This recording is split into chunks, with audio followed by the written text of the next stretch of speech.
Hi everyone, welcome to FlossTube number 47. If you are new here, hi, my name is Marika. I come from Stockholm, Sweden, where I live with my boyfriend and my two cats, and this is a channel all about cross-stitching. And if you're a returning viewer, hi! It warms my heart that you want to spend some time with me. I'm so happy that you are here. So, a few announcements before we get into the videos. First, we're in a different location. Hopefully the lighting and everything works out anyhow. I don't have my big lights that I usually use because they don't fit in this room. We haven't moved apartment, we just moved around. I'm going to talk about more of that towards the end of the video, where I always talk about kind of life, what has been happening. Number two is that I will be uploading every other week instead of every week. This is to reduce the time of editing and all of that. As it is right now, I take the morning of Saturdays to do these videos, and as spring comes, we are going to spend more time doing a lot of different things, and I just don't really have the time, but also I don't really have the time to stitch as much as I've done before. So you still gonna get about the same amount of progress for a 2-week period instead. So that is my two announcements. Now let's get into what we have for the schedule of today. First, we have the cross-stitching as usual, all of the cross-stitching that I have been doing. I will talk about the project, the fabrics, everything. Then I have my March plans, because I have actually planned for this month, yay! And then we have the giveaway from last week. I'm gonna announce who won. I have all of the addresses and everything, so I'm just gonna send the packages out, but I thought I'd tell you all of you who are won what. Then we're gonna go into a little bit of a update in my store. I don't have store updates every video. It just happened to be that the order that I placed about 2 months just came in, and I have actually updated the store with it. So I just want to go through the new things you can find in my store, and also a little bit about the old ones. Anyhow, to finish off after that is gonna be kind of what is happening in my life. It is crazy right now, but my life have a tendency to always be crazy. So let's start with the cross-stitching. The first project I have for you is Christmas House 1 by Artsy. It is stitched on 25 count white even weave 2/1, and I'm doing diagonal parking. And yes, I am going to get that diagonal parking video up for you. It's just, yeah, you will understand when I talk about what's happening in my life, why I haven't. So here is the full project. Isn't it cute? And here is where I have been working. I have been working here on this. Since you saw it, I think I've added about 1,000 stitches. So I have been working on my full coverage project for the full coverage February challenge, SAL. I don't know. It is an acrostic called Confetti. So you pick one project per letter in some way. For Christmas House, I had C for Christmas. I had T for rooftop, because this is have been sharded before, and then it was called Over the Rooftop. And then I had I for icicles, because there are icicles on the edge of the roof. So yeah, so total I have stitched 1,500 stitches. I had 500 stitches per letter because I felt that was kind of what I had the capacity for.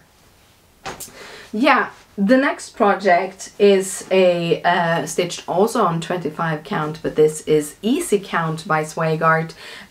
So I didn't have to grade it myself, which is wonderful. This is a kit from Gecko Rouge. You can no longer get the kit, however you can buy the pattern from the designer themselves, which is Medusa Dollhouse, and everything, including links to where you can find all of these things, are linked in this description down below. So here you go. This is Gamer Nouveau, and I really like it. Where I have been working is, of course, in that diagonal. So I got a lot of the head and some here, and I put in a total throughout the full coverage February, it's been about 1,000 stitches. So I think it's about 500 stitches since you last saw her. So that is that project. We're going fairly quickly because this is gonna be a long video anyhow.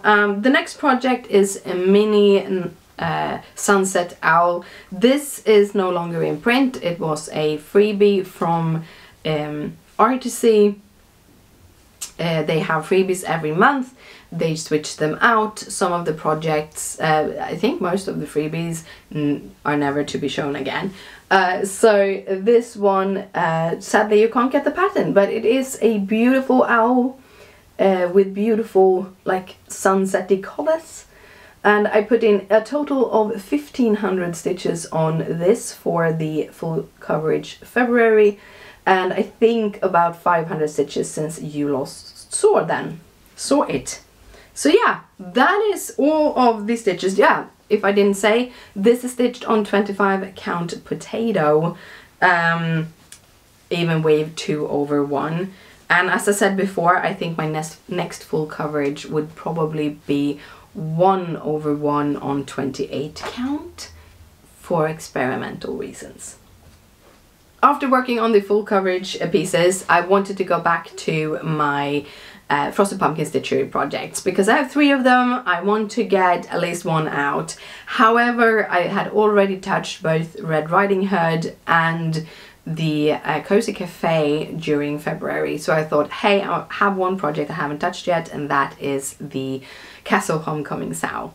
Also, in the same time span, I found a love video with Amanda from Frosted Pumpkin Stitchery, and she told a few notes about the new sow. So they haven't announced the theme, however, she said that it would have animals, it would have scenes, and it would be nighttime. I'm hoping it's gonna be like a savannah or something. I don't know, I like animals. So I decided that I would work on my Castle Homecoming to just get that out the door so that I could just start the next sow. And I have been working, well, I can show you the whole piece. This is how far I've come. When I last picked this up, I had done all the way to clue number 5, to and with clue number 5. So I was supposed to start on clue number 6. However, I realized I haven't downloaded them clue by clue, and that is what makes it easier for me to figure out what clue I'm supposed to work on. So I just kind of worked on the clues that I felt would fill out the fabric the easiest. So the first one I worked on was actually clue 8. Just happened to know that it was clue 8, but I made the little troll down here. These little plants, the troll, the tree up here, this cute little squirrel, isn't that adorable? Anyhow, that is the first part I did. Basically worked as much as I could in the frame before moving the frame. Then I moved the frame, and as you can see, I stitched all the green over to here, and I couldn't fit more green in the frame, so that was kind of where I stopped with the green. And then I did the these guys, which is half of clue 6 or 7, so it's basically not really working at all with the clues. And then I started on the castle, so that is what I'm working on currently, or I worked on when I put this down, because I felt, well, I put like 3,000 stitches into it, let's take a break and do something else. And one of the things that I have wanted to be doing is to do small Easter ornaments. So I have a little Christmas tree. I'm hoping I'm gonna put an image here so you can see how it looks. That is my little Christmas tree. It has like lights included in the tree and everything, and I've had it in the living room. However, when we did all the rearranging, which is a lot, it ended up here in my office. So I have it just straight here. I love it. It is adorable. And I also found most of my Easter ornaments for the tree, but I realized I don't have any embroidered ornaments for it. I don't have any handmade ornaments for it. So I went on a hunt for some projects for it. usually, as I do with my ornaments, if you've been here for a while, you know that I do. I go to the World of Cross Stitching magazine and I go to the library section. They have a little library section in each magazine. The library section has a bunch of small designs. The library section for the last magazine, which was April 2024, had Easter designs by Maria Diaz. She's one of these long-standing designers for World Cross Stitching. I think I've seen her designs for at least 20 years. I think it is that way anyhow. And well, she had made a library with 40 designs, all Easter designs. 3 of them is alphabets, like almost always, so really it's 37 designs. I worked from the smallest in height and I'm working to the bigger in height. So I have this document, which I'm just going to show you, but just explain, the explanation is, this is what I use to calculate which project or which stitch, the whole mini design, is going to be on which row, just to make as much out of the fabric as I can. I give each design a 1-inch border because then I have a little bit more of a, I can choose a little bit what I'm gonna do with them. And yeah, I've done the 2 first row and started on the 9th design, which is the second row. So let me show you. This is Celadon Green 14 count Aida. You can find it in my store. I love it. It's a very light green, like it's like a very light sage green with a little bit more blue.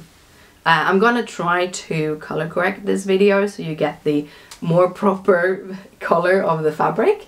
But yeah, this is the design. So I have flowers and some little eggs. I have an egg here.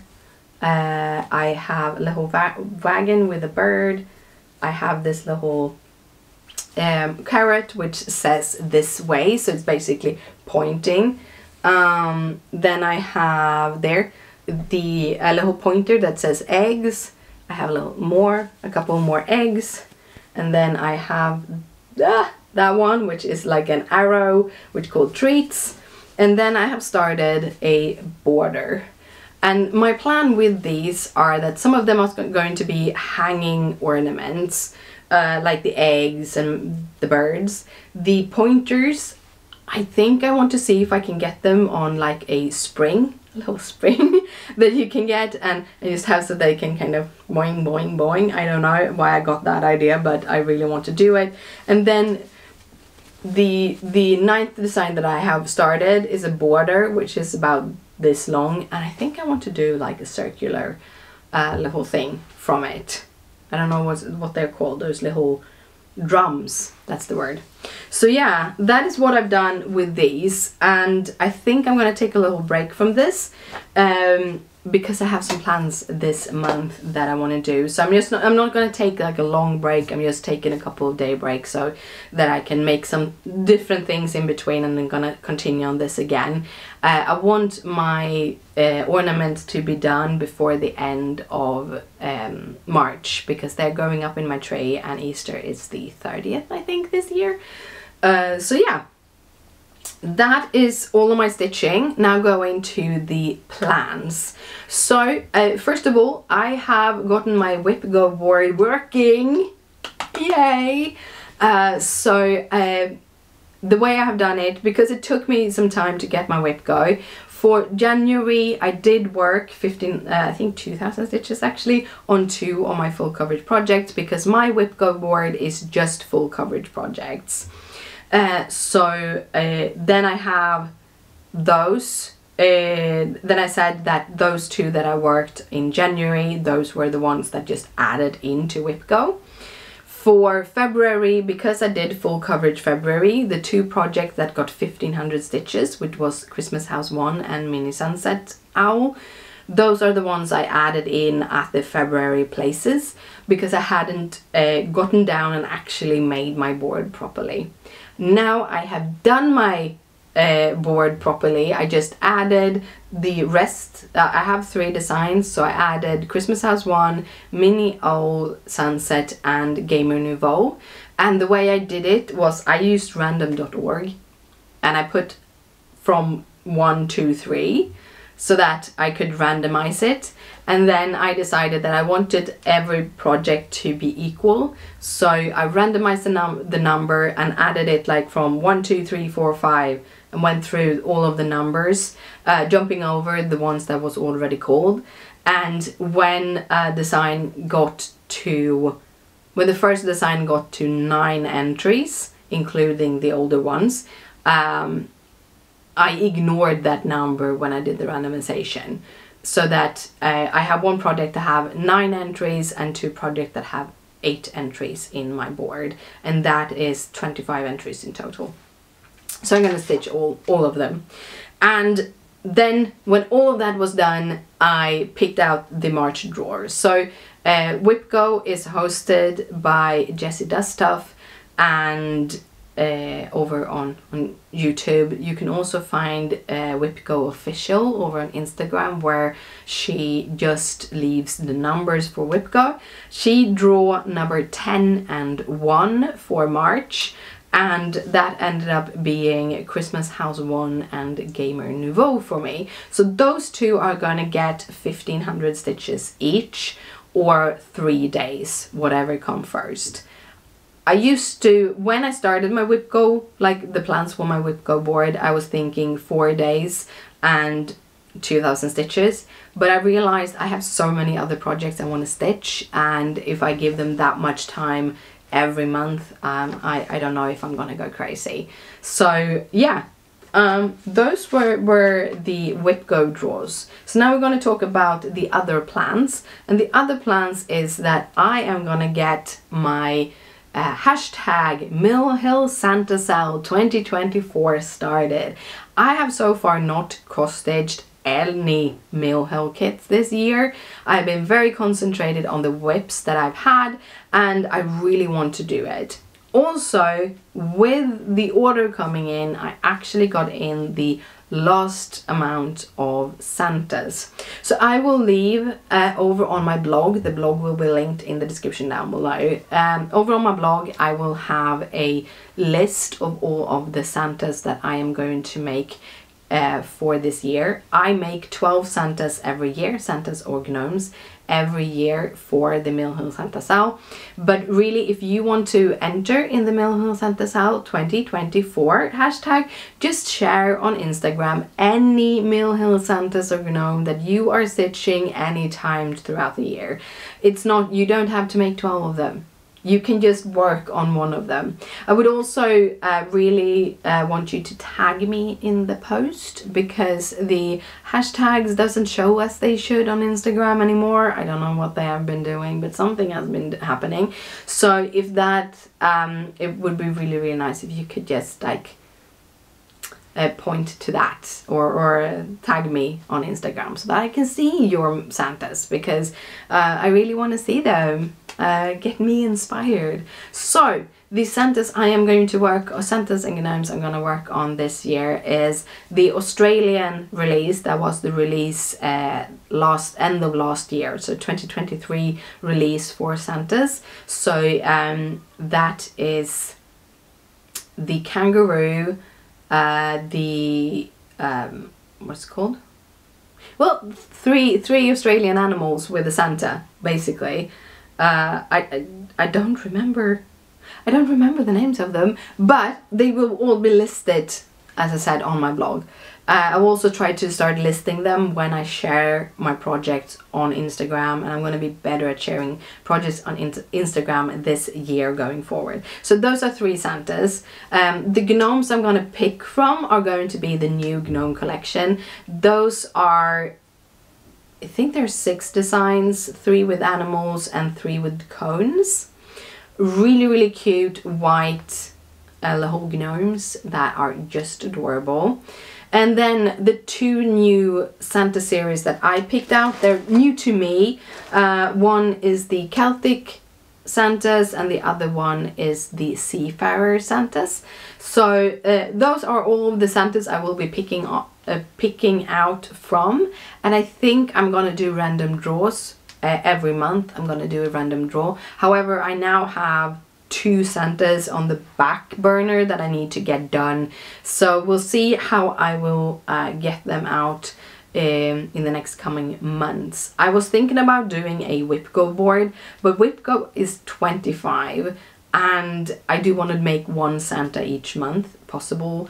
I'm gonna have to fit in the other 2 within those months, but I don't want to make like 2 to 3 Santas every month. That is a little bit of work. So yeah, that. And the last thing, the last plan I have is that I'm gonna stitch up the little new spring collection mill hook kits, because they have like a little hen and a little rooster that I thought was super cute that I want to have in my tree.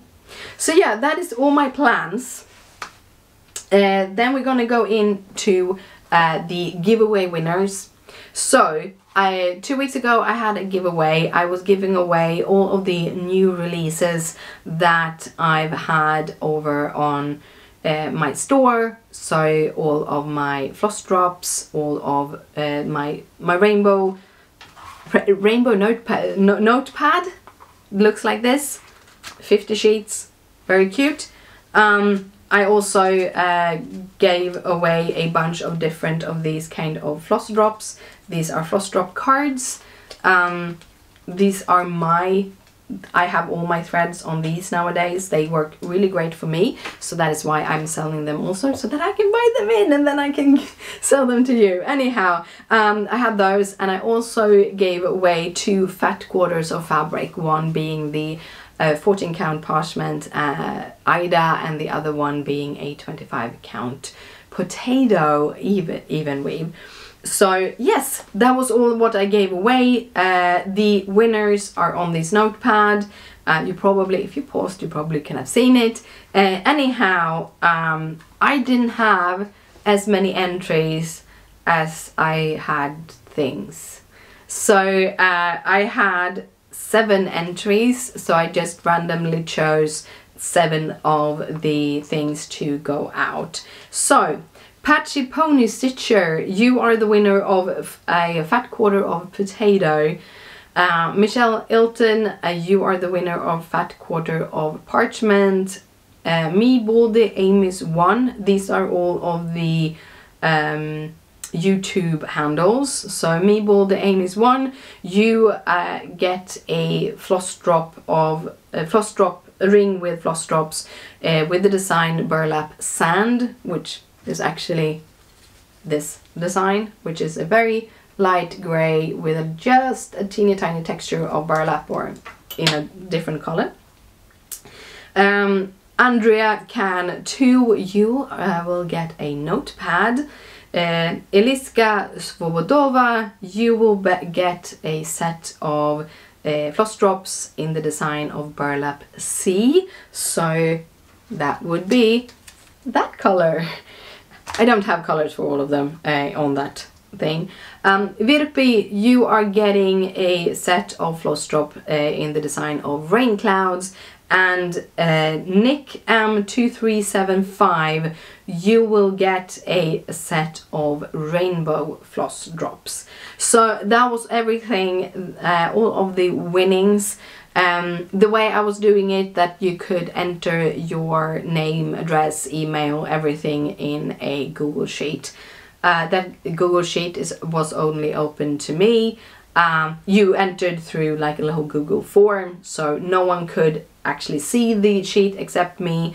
I have all the addresses, so I will be sending these things out. The reason for doing that is because I've been doing giveaways on YouTube for a very long time, long before I had this channel. I also did giveaways on my Craft-A-Bit channel, Craft-A-Bit creation channel, when I was working with that one. And one of the things that you do a lot is to try to chase down winners. And I don't have the time for that. It's easier for just using a Google Sheet. And I understand if people don't want to add their address there, but if you're not willing to give me your address, then I can't send you your winnings out anyhow. So 7 people entered, and I gave away 7 of the winnings. So, and that was all for the giveaway. Now we're gonna go through the shopping things. So, my shop, it's called the craftybitshop.etsy.com. It's an Etsy shop.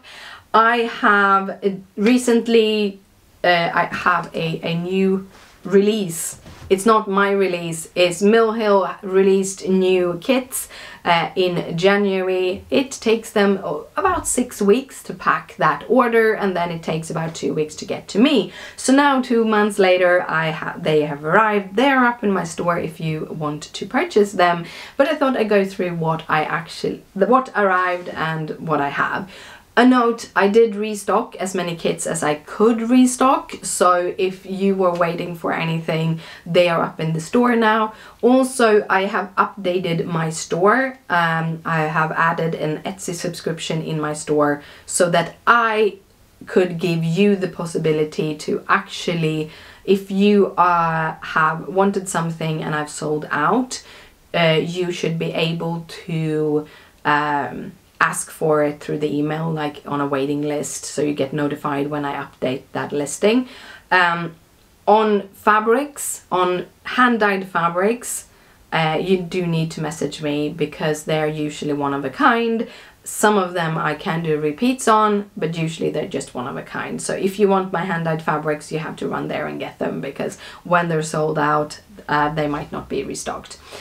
For everything else, I should be able to restock them. So if they sell out, there should be a possibility to add your email so you can get an automatic response from Etsy when I upload them.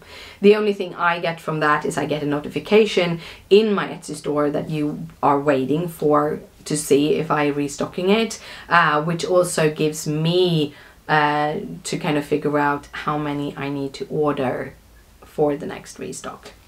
Yeah, long thing. But anyhow, let's get into the shopping stuff. So the first series that I picked up was the Spring Bouquet series for the small ornaments. These are the ornaments that have magnets in them. They also have little crystal, the beads, the threads, the needle, and the perforated paper. So the spring collection have Papa Rooster, which is the coolest rooster. This is one of the projects that are on my like first to stitch list. We have a beautiful little bird cage with a floral bird cage. I think it's gorgeous. We have Mama Hen, again another perfect Easter design that I really want to stitch. We have a vintage camera, which to me is a little bit something I would like in my tree, mostly just because I love cameras and photographing and stuff. We have a painter's palette.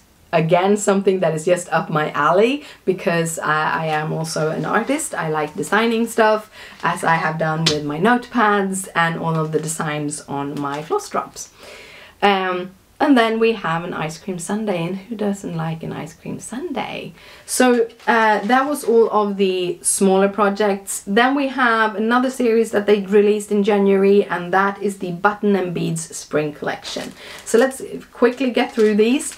We have the daffodil. Button and Beads have little beads. The beads for these kits are nowadays, for I think the past year, delivered by just another button company, or maybe just a couple of months. Anyhow, they are trying to update the older kits with the new buttons, but it takes time. But the newer kits all have buttons from just another button company. The next one is the Bicycle Emporium. This is one of the Main Street designs. Every series they have the spring, the fall harvest, I think, spring series, harvest series, and winter series, and those all autumn series maybe. Anyhow, they all have one design from the Main Street that you can then line up with the rest of them. Then we have a collage, which is also a design they usually have. This is the spring cleaning one. We have this one, which is the Icelandic horses. My little brother have a stepdaughter that loves horses, so I might be stitching this for her. We'll see. Might be doing that. And then we have the next one, which is the summer fruit. I really like these that are like more a little bit stylized versions of fruit. And the last one is the blue bicycle, which I also think is a very cute one. So those are all of the button and beads design that is from the newer collections. Now, I have only been selling Mill Hill kits for about a year. I think the first collection that I started selling full collections of was the spring collection. And I didn't, at that time, I hadn't started with the button and beads. Now I also have the button and beads, and I buy them every season. But that also means that I want to add some of the older releases because I haven't seen them before, and maybe you haven't seen them either. So I stock up on some of the older designs. So the order I just put was over $1,000, so it's a huge order. But one of the designs I have is this cappuccino, and I was meant to have 4 of these. So meant to have the cappuccino, the latte, the mocha, and there's another one that I never remember which is. However, because these are from like 2008, they actually didn't have the other 3 in stock right now, and I think it is because of the buttons. They did find another button for this one that just another button company already had. So they don't have the button on the photo, they have another button in the package, but it is a very similar button, so it wouldn't detract from the design in any shape and form. But they are going to update all the kits, they just haven't. So I just got the cappuccino one, but that is up in the store. Then I have 2 collection of Santas that I wanted to bring in, and these are the Santas that I have in my Santa Sal 2024. So the first is the Celtic ones. You have the Ireland Santa. I thought these were so cute. You have the Wales Santa, and then you have the Scottish Santa. And I thought these were so cute. And then I also took the seafaring Santas, because they're almost like pirates, and I think pirates are kind of cool. So you got the Botswain Santa. We have the First Mate Santa. And then finally we have the Captain Santa. So those were all of the new Santas that I picked up. And I also picked up a whole bunch of kits that already were sold out. And they are also already updated on the store. So anything, there will be links in the description down below, and you can find everything there. So guys, now we're done with the shop stuff. Let's start talking about my life. My life is crazy at the moment. It is just insane.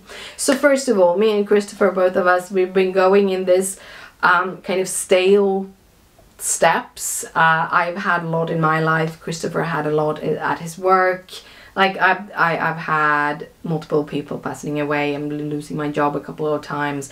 All of those things have caused high stress, depression, stuff like that. Christopher has had things with his job that, yeah. So we've not been in a very good place, neither of us. And we sat down and talked the other week, and we're like, we need change.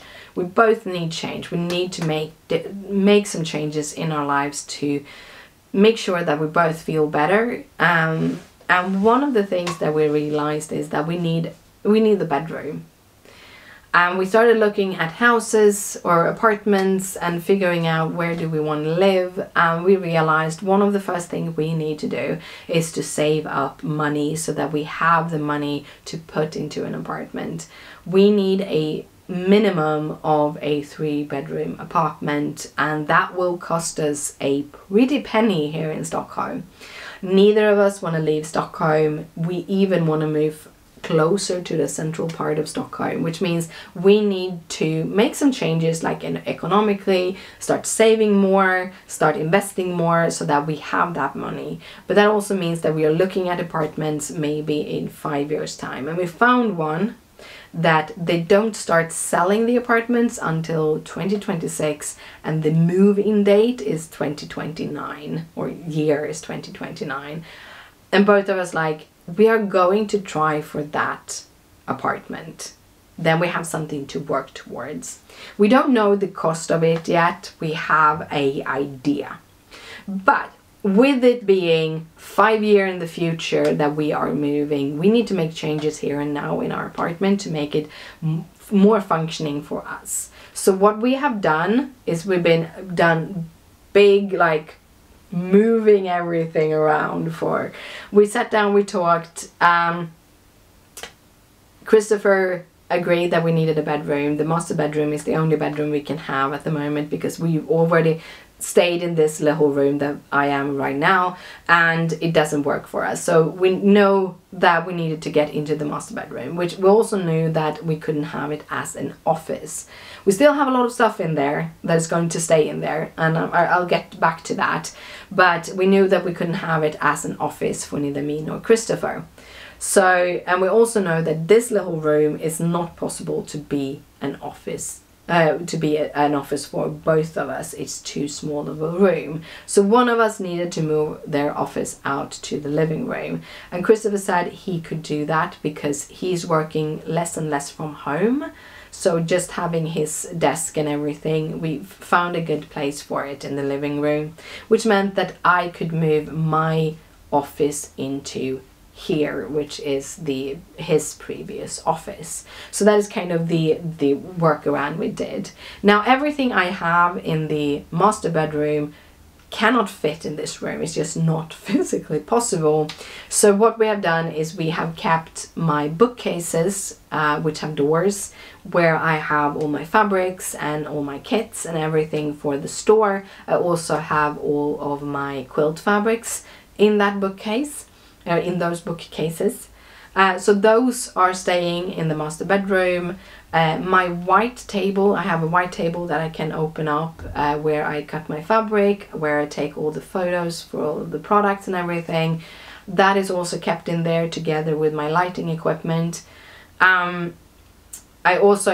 have a bench with like 8 of the Alex's drawer systems, and that is also being kept in there with all of my machines and everything. We moved one of the Alex drawer systems out into this room so that I have some drawers to put stuff in and also a place to put my little Christmas tree on. Other things we did, so that is what we kept in there, and we moved our bed in. Our bed has been out in the living room. It has been functioning as a bed at night, and then we have added pillows to it and a quilt over all of our bedding, and then pillows to make it into like more of a sofa, kind of a day bed sofa thing.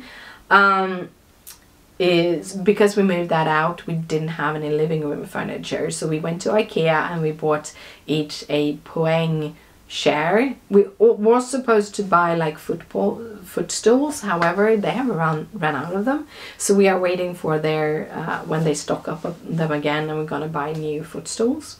We bought the pillows for them because we were told we would be able to buy them from the central stocking or like online, but we couldn't. So now we have the pillows for the footstools, but we don't have the footstools. So we're waiting for them to come back in store so that we can have matching footstools to our Poäng chairs. Christopher got a rocking chair version. I just got the regular version. So those are out in our living room. We moved, the kitty tree has been like in the middle of our apartment. We moved that to the living room window. Leia is super happy. That's basically her place to live, so that's awesome. We had a Expedit. We had put on little legs on it, and we had it as a delimiter between the living room and the kitchen area, because we have like an open area. We have like a L formation where we have the living room, and then we have like just space. That's where you come in from the hallway, and then you have like the kitchen with the cupboards on one wall, the refrigerator on one, and then we have like a little sitting area that we can have our table. So that's kind of how the layout inside is. So we moved the tree from the area where the hallway is up to the window, and in between the living area and that area was this Expedit, which I have over here, this one. So now I have one of these. So I have little stuffed animals at the top. I have my mic, and my camera lives here when it's not used. And then I have my cross-stitching whips here, my knitting and crocheting whips are there, and then I have some papers and stuff in the bottom. And that is kind of how I set that up. But we moved that out here, which gave room for Christopher's desk. So his desk are more the delimiter now. And then I moved in my I have a little small Mikke table. It has a little drawer. That is my sewing table. So I have that on one side, and then I have my office table on the other. And that's basically how we did it. I also have probably 30 plastic boxes full with yarn, fabric stuff. That is like just my hobby things. We found spaces to hide them a little bit in the bedroom, but I'm gonna try to work through them so that I can kind of de-stash by doing stuff. So not buying that much more materials, just using them up. That is kind of the plan. But yeah, that is all the move, I think. Yeah, because of all the boxes, and we got them into the bedroom, the master bedroom instead. We don't have them out in the apartment anymore, which means the apartment was cleaner. But also we got more room to actually use our kitchen table. So now we have dinners by the kitchen table every evening, and that is really, really nice. Really enjoying it. We've been having it in front of the TV before, but yeah, it's really nice just sitting and chatting and having dinner together. Super nice. So we did a lot of changes. So that's kind of the biggest change that has been going on. Now we're going to go to the second thing that has happened, and that is a medical thing.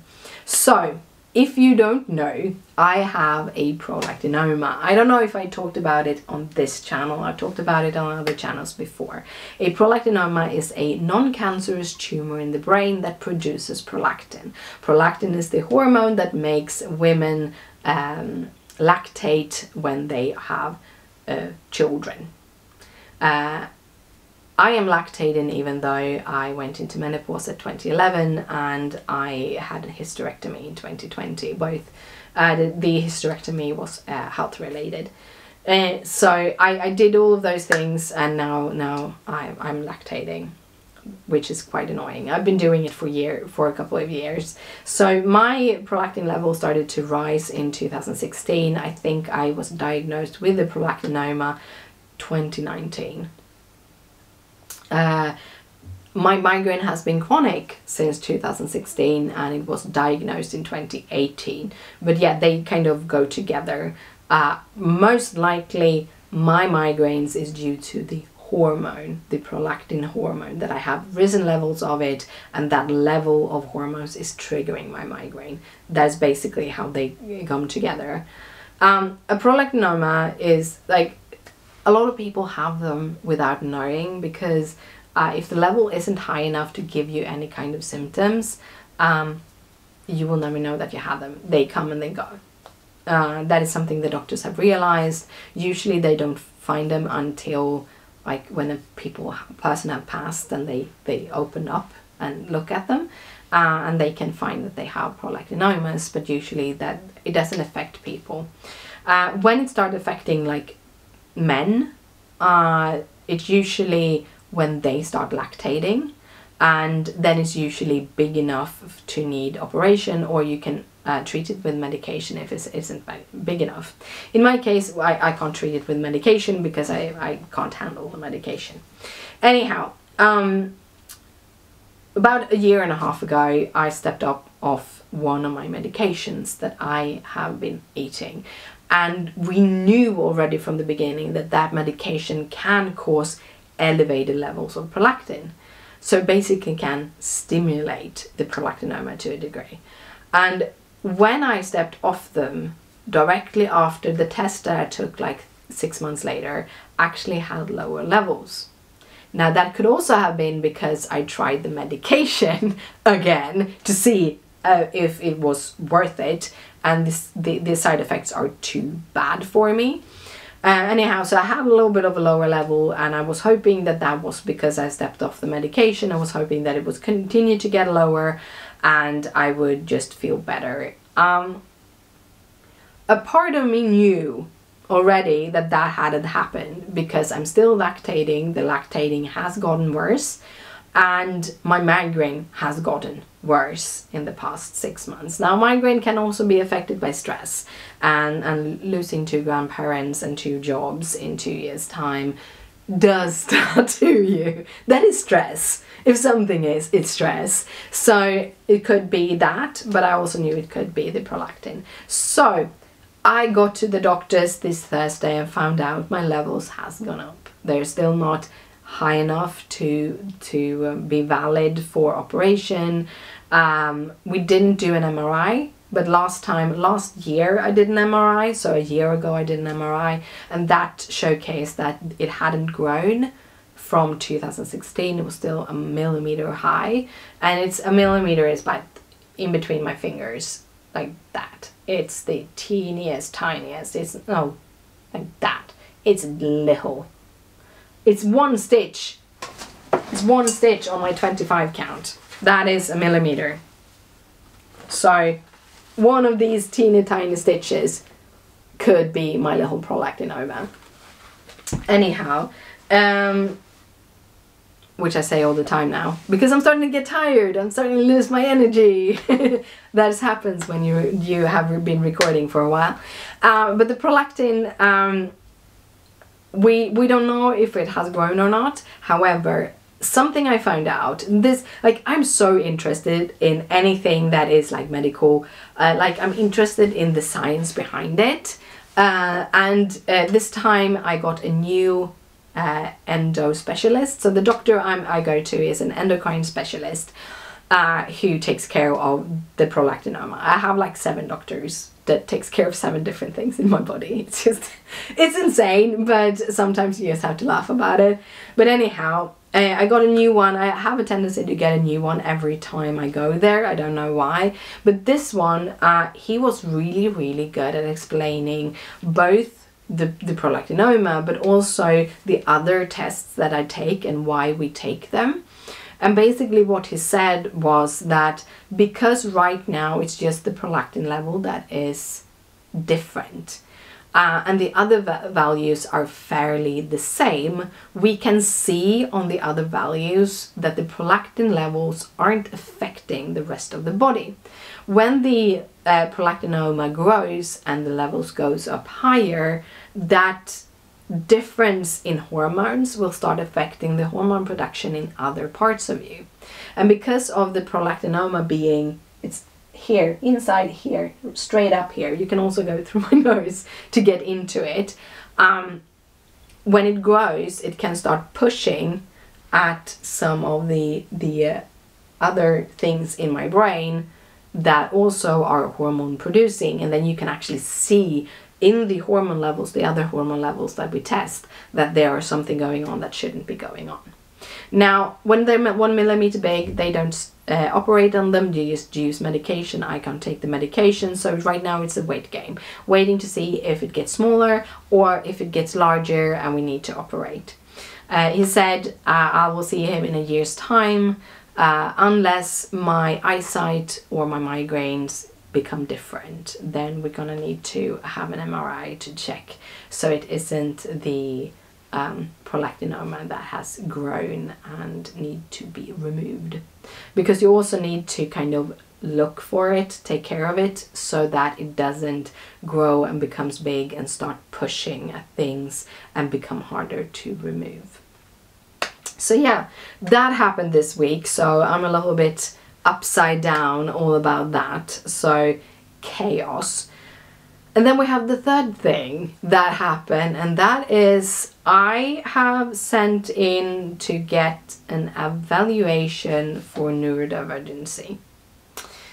which is a big thing. So I am fairly certain that I'm on the autism spectrum.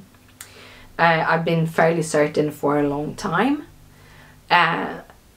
If I look back at my life, my responding, who I've been, it's clear for basically anyone except me that I am on the autism spectrum. I have not been wanting to, I haven't known if I needed a diagnosis. But in the past few years, going through all of this stress, my neurodivergency have gotten itself a little bit more known. If you didn't know, females with autism usually mirror people, but also mask symptoms. And I've always been masking and mirroring. So basically one of the things I've done most of my life is that I find a person that I think this is how you should behave, this is normal, and then I mirrored that person's behavior. And I can look back and see that I was mirroring actresses in movies, I was mirroring people I knew. I was like mirroring people around me just to try to fit in. And I thought that was normal, that was a behavior you had to do, that just because I didn't know who I was, and also I didn't like the parts that I understood was parts of me, that I needed to remake myself to be normal. I thought that was a thing that everyone went through. And it wasn't until basically at the end of the like 2018, 2019 that I started realizing that, hey, maybe that is not normal behavior. Maybe that is something like I thought like in the probably 13, 14, 15, something there, 2013, 14, 15, somewhere there, was when I'm like, wait, I saw this film about an autistic man whose parents, when he was a little child and they realized he was autistic, they directly like, okay, he's an autistic savant, we will never need to help him with schoolwork ever because this is going to go great for him, but we're going to have to teach him how to be social. And that was what they did. And when I saw that series, I was like, okay, I can teach myself to be social. I didn't reflect like, okay, I'm autistic, I need to teach myself to be social. It was just like, okay, I don't know how to be social, because I just thought that was the thing that was missing. I can teach myself to be social. So then I started to put in a lot of energy actually learning what is social behavior, how do you behave in social, how do you become a normal person. You shouldn't have to do that when you're autistic. I'm just saying it, I'm just throwing that out there, you shouldn't have to. But I thought that I needed to do this. I needed to change me to fit in the world. And that is actually a notion I've had since childhood, that it's always been, I need to change. It's never been that other people need to tolerate. It's never been that whatever happening to me is wrong and the people that are doing it shouldn't do it. It's always been, I always believed that I needed to change, which is not a healthy way to live. But anyhow, I went through that and tried to become normal. And then I think I found out, I don't know which year I found out, but I found out my sister had gotten diagnosed with autism. And I started to look into what autism in females are, because I never felt that she showed autistic behavior. So I thought, well, I'm going to look at this, and I looked at autism in females, and I found out that autistic behavior is very, very different, often very, very different in men and females, or men and women. You're going to have to learn. Females and males is not something you should talk about, really. You should talk about men and women. We're people. But women. So I started looking at that, and I started, every time I saw a video about it, it was like, oh, that's me. Oh, that's me. And I think it was around 2019 where I started to realize that I am autistic. There's no like I always say like I'm 99% certain. I'm 100% certain that I'm autistic. That's just how it is. There are so many things with me that fits that. It's not one or two. I mean it's everything. So because of that, I've been looking into it for a long time, but it is like mentally hard to do it. But one of the things I've seen that my behaviors and the things that I still don't like about myself, that is autistic, because there are things I don't like about myself that probably because I want to be normal still. I don't accept myself that I should accept myself more, but I don't. But I've started to see that many of these behaviors it's getting worse and worse. And then I saw a video on like a reel. However, I went in and did proper research afterwards, so I don't just take the word for them. I actually looked at it, and apparently when you go through things, one of the reasons why women don't get diagnosed until they are in their 40s usually is because they go through something big in life that happens to them that kind of triggers the unmasking process. And it can be starting to accept yourself for who you are and kind of just relaxing that masking behavior.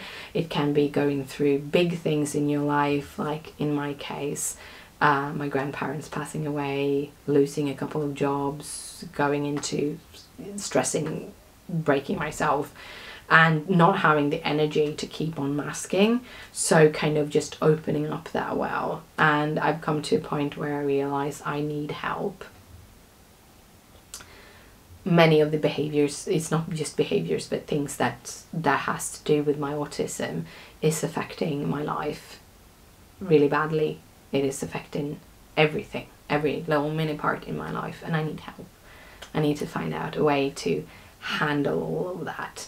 So I finally took the step and sent an email to my doctors, or through their processing system, I sent a note and said I need this. So in beginning of April, I have my time with a therapist that is going to do the initial evaluation to see if I can get a diagnosis. So basically you do an evaluation. If that evaluation says that you most likely have autism, you then get a proper like diagnosis evaluation, or I think you go to a psychologist. You get reverted to a psychologist, and that psychologist then do a second evaluation, and when they have done the evaluation you will go to having your diagnosis. The process is long, and there is waiting time. So I am getting my first evaluation. If this evaluation says yes, we think you are autistic and we think you should have a diagnosis, then I probably have to either go for the second evaluation or have to wait like a year or so to get the second evaluation. So there's a lot of waiting in this process. It's a lot of that. It's not as easy as just, hey, let's just get the diagnosis. But I'm doing it, and that's a big thing. So there's a lot of things going on, a lot of things to figure out, but yeah, I'm happy with most of the changes. I'm not happy about the prolactin levels and the levels, but the moving around the apartment and also actually getting to get an evaluation it means a lot to me. So yeah, that is all for today. I ended up having a very, very long discussion of the private part, but hopefully you have enjoyed the video. If you do, please thumbs it up. It means a lot to me. If you have any questions either about cross-stitching but also about the prolactinoma or anything, if you have any comments, anything, just leave them in the comment section below. All of the details of everything that I've talked about today Probably not the product number and everything, but all of the other details will be in the description down below and over on my blog. And I will see you in 2 weeks time. I hope you have a great time. I am going to edit this video and then maybe go to IKEA because we need more furniture. So I will see you in 2 weeks time. Have a great couple of weeks. Bye!